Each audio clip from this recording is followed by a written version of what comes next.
Hello everyone, so in this video, we're going to be reviewing Quizoic, or the funny trivia quiz. So as you can see, this is what the game looks like here on Google Play.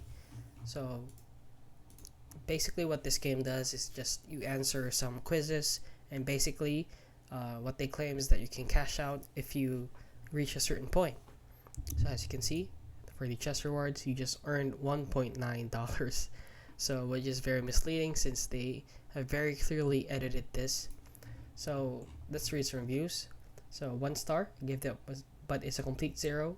It says it pays out when you earn, but I've completely banged for an hour and it stopped at 9.94. I played another 4 minutes and it stayed at 9.94.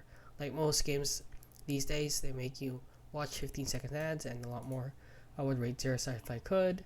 Like the game, but not all of the ads. So basically that's the problem with the games nowadays, is that they pump out a lot of ads for them to get paid. Ads after ads. When you get over to $9, this game is really ridiculous, waste of my time, and basically you get the gist of it. So please guys, do not download and play this game in the hopes of making money. It's very obviously a scam. And that is basically it. So if you found this video helpful, please consider liking and subscribing.